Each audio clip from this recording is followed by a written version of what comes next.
Salut ma famille, c'est Data, j'espère que vous allez bien. Alors ça va faire plus d'une semaine que le Maroc s'est fait éliminer de cette CAN 2024, et ça m'a donné l'occasion justement de réfléchir sur la situation par rapport à cette équipe du Maroc, que ce soit par rapport à cette CAN, ou même de manière générale. Parce que je vous dis la vérité, pour moi honnêtement, cette élimination, on a clairement remis en question beaucoup de choses par rapport à cette équipe nationale. Je vous dis la vérité. Parce qu'on aurait pu penser justement que cette équipe nationale du Maroc, c'est une grande nation africaine, c'est une grande équipe du football, c'est une équipe qui est respectée en Afrique surtout. Mais aujourd'hui, je vous dis, c'est plus aussi sûr que ça. Et je vais en parler dans cette vidéo, je vais vous dire pourquoi je pense ça. D'ailleurs, ce soir, on aura l'occasion d'en parler, on aura l'occasion de débattre là-dessus. On sera en live comme d'habitude à partir de 22h. Ce sera un gros live où on fera un petit bilan justement sur la situation du Maroc, que ce soit par rapport à cette CAN ou même sur la globalité de cette équipe de manière générale. On se posera la question, est-ce que vous trouvez que c'est une grande équipe de foot ? On aura aussi l'occasion de revenir sur les prochains matchs du Maroc, les prochains matchs amicaux comme le match par exemple contre l'Uruguay, où je trouve que franchement c'est du grand n'importe quoi. Bref, ça sera vraiment l'occasion de faire un bilan général totalement à froid, donc je vous verrai ce soir 22h sur Kik, le lien est dans la description. Mais du coup, je vous dis la vérité, pour moi, l'équipe du Maroc, c'est pas une grande équipe du football, faut s'en rendre à l'évidence. Et moi le premier d'ailleurs, j'aurais pu croire le contraire, mais c'est pas le cas les gars, faut être réaliste.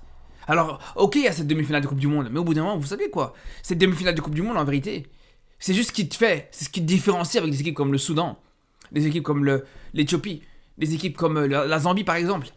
Parce que sinon, t'aurais le même palmarès que ces équipes-là. Tu serais juste au même stade que ce genre d'équipe. Donc j'ai envie de dire, heureusement qu'il y a eu cette demi-finale de Coupe du Monde qui te permet de démarquer par rapport aux autres. Heureusement d'ailleurs. Mais si c'était pas le cas, pour moi, le Maroc serait au même niveau que l'Éthiopie, au niveau de l'équipe nationale, je parle bien.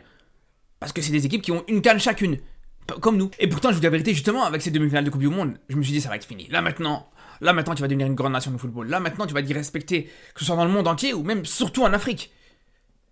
Mais là, faut dire la vérité, c'est pas le cas. C'est pas le cas du tout, au contraire. Au contraire, aujourd'hui, cette demi-finale de Coupe du Monde, elle paraît tellement loin.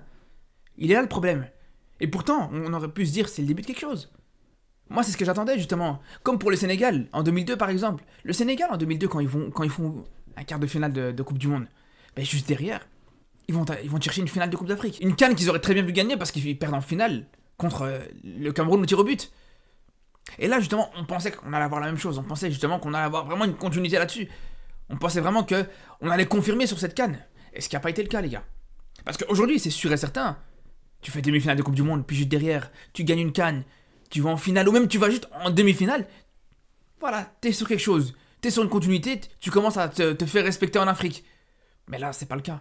Là, c'est pas le cas. Aujourd'hui, le problème, faut être honnête là-dessus, c'est que tout simplement, tu seras pas respecté en Afrique. Et Regragui, il le disait après la demi-finale de Coupe du Monde. Il disait maintenant, voilà, on s'est fait respecter, on a été chercher ces demi-finales de Coupe du Monde.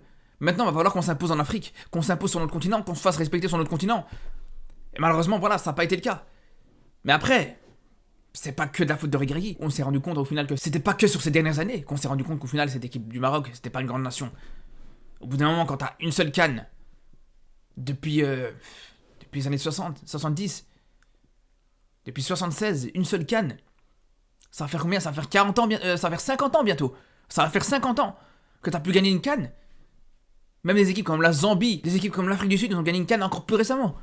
Mais c'est même pas ça qui fait le plus mal. Vous savez c'est quoi qui fait le plus mal ? C'est justement après ce parcours du Congo. C'est là où je me suis rendu compte d'une chose, et c'est là où franchement le constat il fait très mal, c'est que je me suis rendu compte que le Congo, la RDC, qui est pas la plus grande nation du football africain, mais eux, en 20 ans, sur les 20 dernières années, ils ont gagné plus de matchs à élimination directe dans une CAN que le Maroc dans toute son histoire. Voilà les gars. Voilà, c'est pour ça que je suis le premier à être vraiment triste de cette situation. Je suis le premier à être dégoûté de cette situation, en me disant, franchement, on n'est pas une grande nation de football, mais au bout d'un moment, c'est difficile d'affirmer le contraire, faut être honnête là-dessus. Après ouais, bien sûr que cette demi-finale de Coupe du Monde, je vous le dis, je vous le redis, je pense, et je suis persuadé que ça procure plus d'émotions qu'une victoire à la CAN. Et surtout, c'est un impact à l'échelle mondiale qui sera plus important qu'une victoire à la CAN. Mais bon, le débat il est pas là. Parce qu'aujourd'hui, c'est vrai que le Maroc sera respecté quand tu vas au Japon, quand tu vas en Australie, quand tu vas en Colombie, peu importe. Bien sûr que le Maroc s'est fait un nom à l'échelle mondiale, mais à l'échelle africaine, on peut difficilement se faire respecter. C'est pour ça qu'aujourd'hui, et je vous le dis, plus que jamais, on espère que ça va changer. On aura le temps d'en parler, bien sûr. Parce qu'on espère qu'à la prochaine CAN, cette fois-ci, sera la bonne. C'est ce qui manque, c'est la seule chose qui manque. On dit pas qu'il faut gagner 10 trophées pour être considéré comme une grande nation du football africain.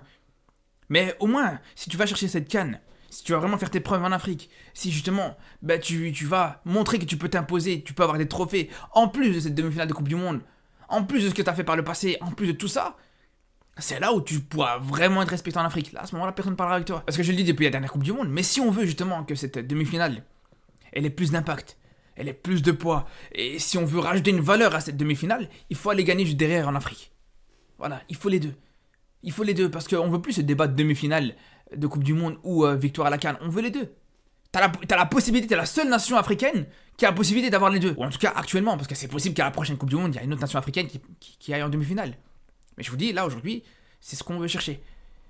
Aujourd'hui, je pense que si tu veux être respecté en Afrique, si tu veux être considéré comme une grande nation africaine, pour moi, t'es obligé d'aller chercher cette CAN. Parce qu'actuellement, quand tu fais les scénarios de chaque CAN, à chaque fois, c'est une humiliation différente. T'as la défaite contre le Bénin, t'as la défaite contre l'Afrique du Sud, t'as la défaite contre l'Égypte où tu te fais remonter au score. T'arrives même plus à aller en demi-finale de cette CAN depuis 20 ans. On parle même pas de cette période où t'arrives même pas carrément à sortir des poules. Et je vous parle même pas des fois où tu te qualifies même pas à la CAN. Donc c'est ça le problème, tu subis humiliation après humiliation. Vous imaginez, rien que quand je pense aux Égyptiens par exemple, quand il doit y avoir des débats, qu'est-ce qui vous fait le plus mal entre la défaite en finale contre le Sénégal ou la défaite en finale contre le Cameroun? Eux, ça doit être ça en fait. Nous, non, c'est pas comme ça. Nous, c'est quoi que ça fait le plus mal quand tu t'es fait tarter par le Bénin en 8ème de finale ou quand tu t'es fait tarter par l'Afrique du Sud en 8ème de finale? Voilà. C'est ça la différence. Ok, vous allez me dire, ouais, mais l'Égypte aussi, ils ont perdu en 8ème de finale. Mais la différence, c'est que eux, sur les 4 dernières CAN, ils font 2 finales. Voilà toute la différence. Sur ces dernières années, on peut se dire que nos meilleurs parcours quasiment à la CAN, c'est les pires parcours de l'Égypte. Vous imaginez ou pas? Donc comment vous pouvez prétendre juste derrière ça, de se dire aujourd'hui, voilà, le Maroc c'est une grande nation africaine. Le Maroc peut s'asseoir à la table de l'Égypte, du Cameroun, du Nigeria et tout ça. Tu peux pas, je suis désolé, tu peux pas. Alors ok, il y en a, ils vont me dire, ouais, mais on a des bons joueurs. Mais s'il te plaît, ils te servent à quoi ces bons joueurs? À quoi ça va te servir qu'un joueur il te mette un doublé contre le Rayo Vallecano, mais qu'avec l'équipe nationale, il t'a mis un seul but en un an? Ouais, je parle d'Enesiri. D'ailleurs, ce soir, on va ouvrir le dossier Enesiri parce qu'il y a des choses à dire sur lui aussi. Mais bref, tu peux avoir des bons joueurs, mais s'ils sont bons en club, mais qu'en équipe nationale, ils y arrivent pas, ça sert absolument à rien. Moi, j'en ai rien à foutre qu'ils soient bons avec leur club. Je vous le dis, mais je m'en fous complètement. Je vous le dis. Moi, ce qui m'intéresse, c'est qu'avec leur club, qu'ils ont du temps de jeu, qu'ils sont performants un minimum, ok, peut-être. Même si je le maintiens chaque année, moi, je vous dis, je m'en fous complètement. Tant qu'il a un minimum de rythme dans les jambes, je m'en fous complètement. Le principal, c'est qu'ils soient bons en équipe nationale. Je vous dis la vérité, franchement aujourd'hui quand je vois des performances de certains joueurs en club, ça me fait plus rien, la vérité ça me fait plus rien, c'est plus comme avant. Parce que je me dis ok ouais il va te mettre un triplé en championnat, mais juste derrière ça va servir à quoi franchement, ça va servir à quoi? À quoi ça va t'apporter de savoir que lui il va te mettre un triplé contre le Rayo Vallecano, contre Alaves, contre ci, contre ça va te servir à rien. Si c'est pour qu'en équipe nationale le mec il est complètement désarticulé, franchement ça sert absolument à rien qu'il te mette un triplé, un quadruplé, un quintuplé avec ses clubs. Je m'en fous complètement. C'est pour ça, ouais, des bons joueurs, ok, mais c'est pas parce que t'as des bons joueurs que t'es une grande nation de football, ça c'est une première chose. Deuxième chose, il y en a, ils vont me dire, ouais, mais t'as des bons clubs. T'as des grands clubs, et c'est vrai, t'as des grands clubs aujourd'hui. Au Maroc, t'as des très grands clubs. Mais là aussi, c'est pas parce que t'as des grands clubs que ça veut dire que t'as une grande équipe nationale. Le Congo aussi, ils ont des très grands clubs. Le Congo, t'as le TP Mazembe, t'as le Vita Club aussi.